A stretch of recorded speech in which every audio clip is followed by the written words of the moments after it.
పాలమూరు ముద్దుబిడ్డ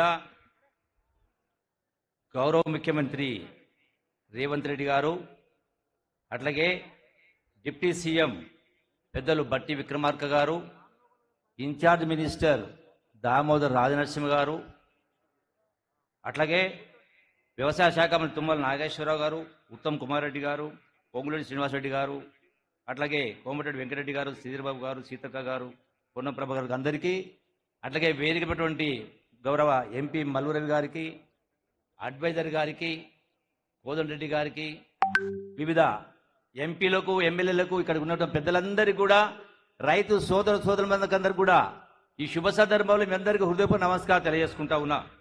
ఈనాడు పాలమూరు జిల్లా ముద్దుబిడ్డనే ముఖ్యమంత్రి అయిండు. పాలమూరు జిల్లా అదృష్టం.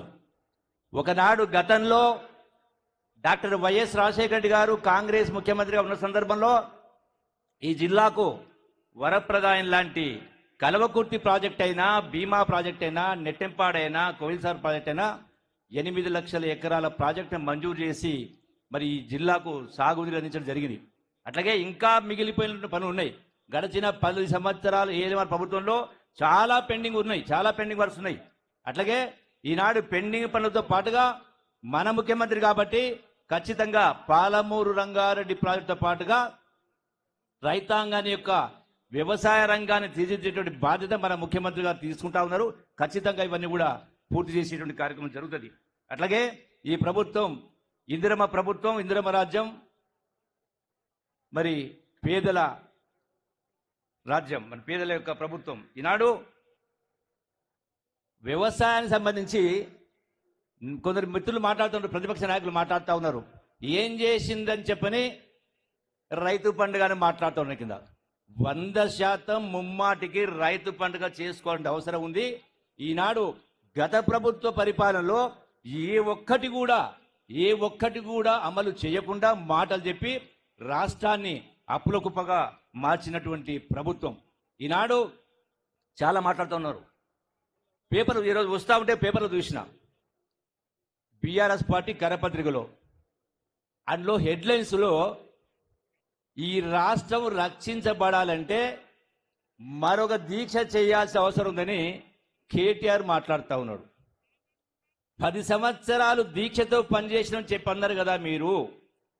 ఈనాడు ఇంకెప్పుడు ఇస్తారు రైతు భరోసా అని మాట్లాడుతూ ఉన్నారు. రైతు భరోసా ఇంకెప్పుడు ఇస్తారని మాట్లాడుతూ ఉన్నారు. రాష్ట్ర రైతాంగానికి తెలవాల్సినటువంటి అవసరం ఉంది. రాష్ట్రం ధనిక రాష్ట్రాన్ని అప్పుల రాష్ట్రంగా మార్చి 8 లక్షల కోట్ల అప్పులు చేసి నెలకు 6,000 కోట్ల రూపాయలు వడ్డీ కట్టే పరిస్థితి తీసుకొచ్చిండ్రు. అయినా కూడా ఒకటే ఉదాహరణ చెప్తా ఉన్నా. 2023 నవంబర్ 30న ఎమ్మెల్యే ఎన్నికలు వచ్చినాయి. అయితే 14 ఆగస్టు అంటే కేవలం 3 మాసాల ముందు 14 ఆగస్టు 2023న ఓఆర్ఆర్ రింగ్ రోడ్ నమ్మి అదే రోజు 5,810 కోట్లు, ఆ మర్నాడు 345 కోట్లు, ఆ మర్నాడు 324 కోట్లు కట్టి, అంటే రింగ్ రోడ్డు నమ్మి రైతు భరోసాను ఇచ్చింది మీరు. మేము గొప్పగా పరిపాలన చేసి మాట్లాడుతూ ఉన్నారు. కొద్దిగానే మాట్లాడితే ఇంగిత జ్ఞానం ఉండాలా. ఈ రోజున గౌరవ ముఖ్యమంత్రి గారు ఇటువంటి దుర్భర ఆర్థికమైన పరిస్థితుల్లో కూడా 18,000 కోట్ల రుణమాఫీ చేసి ఈనాడు రైతాంగానికి 500 రూపాయల బోనస్ ఇస్తూ చాలా మంది రైతులు చెప్తా ఉన్నారు. మార్కెట్లో ధాన్యం కొన్న 3వ రోజునే ఆ రైతు ఖాతాల్లో ఆ డబ్బులు పడతా ఉన్నాయి, సంతోషంగా పడతా ఉన్నారు. కరువు వచ్చినా, వరదలు వచ్చినా, పంటలు నష్టపోతే గడిచిన 10 సంవత్సరాల ఒక్క నయా పైసా కూడా విధించలే ఈనాడు గౌరవ ముఖ్యమంత్రి గారు, ఈ కాంగ్రెస్ ప్రభుత్వం. ఈనాడు రైతాంగానికి కరువులు వచ్చినా, వరదలు వచ్చినా ఇలా ఇన్సూరెన్స్ కట్టి రైతాంగాన్ని ఆదుకునేటువంటి కార్యక్రమం చేస్తూ ఉన్నారు. ఇలా ఎన్నో రకమైనటువంటి అభివృద్ధి కార్యక్రమం చేస్తూ ఉన్నారు. అందుకనే ఈ రోజున సోనియమ్మ తెలంగాణ రాష్ట్రం ఇచ్చిన కారణంగా అమరవీరుల త్యాగాలను చూసి, ఆ కన్నతల్లుల కడుపు కోతను చూసి సోనియా గాంధీ గారు తెలంగాణ రాష్ట్రం ఇచ్చింది కాబట్టి ఇవాళ మనకు రాష్ట్రానికి ప్రభుత్వం ఏర్పడ్డది, ఈరోజు రాష్ట్ర ప్రభుత్వం ఏర్పడ్డది. అందుకనే ఈ రోజున ఏ ఒక్క విషయంలో కూడా ఈ ప్రభుత్వం ఎక్కడ కూడా పొరపాటు చేసే కార్యక్రమం చేయలే. గగ్గోలు పెడతా ఉన్నారు.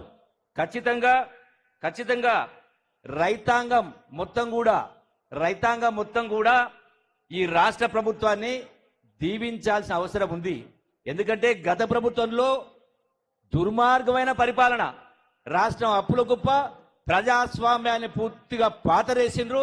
ఎక్కడ కూడా సెక్రటరీకి అయినా ఆనాటి ప్రగతి భవన్కైనా కాలు పెట్టే పరిస్థితి లేకుండేది. ఈనాడు ఏన్నొచ్చింది, మీకు ఏం కష్టం వచ్చింది? అందుకనే ఈ మరొకసారి అందుకనే ఈ జిల్లాలో 14 నియోజకవర్గాలు ఉన్నాయి. మీరు కరెక్ట్గా పరిపాలించి ఉంటే ఇలా బొందబెట్టింది మీ పార్టీని. అంటే దుర్మార్గమైన పరిపాలన, రాక్షస పరిపాలన.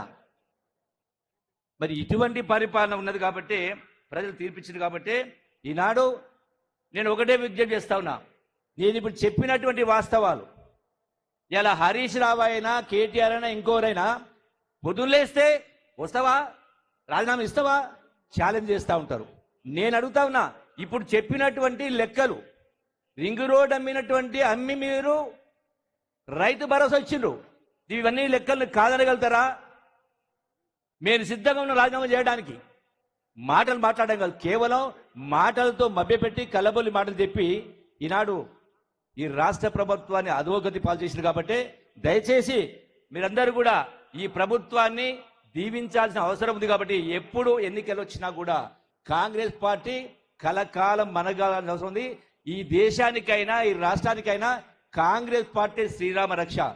సోనియా గాంధీ, ఇందిరమ్మ కుటుంబం త్యాగాల కుటుంబం. కాబట్టి మరొక పార్టీ పేదల సమస్యలను పట్టించుకున్న పరిస్థితులు. కాబట్టి మీరందరూ కూడా పెద్ద మనం చేసుకుని ఈ యొక్క ప్రభుత్వాన్ని దీవించాలని కోరుకుంటూ సెలవు తీసుకుంటున్నా.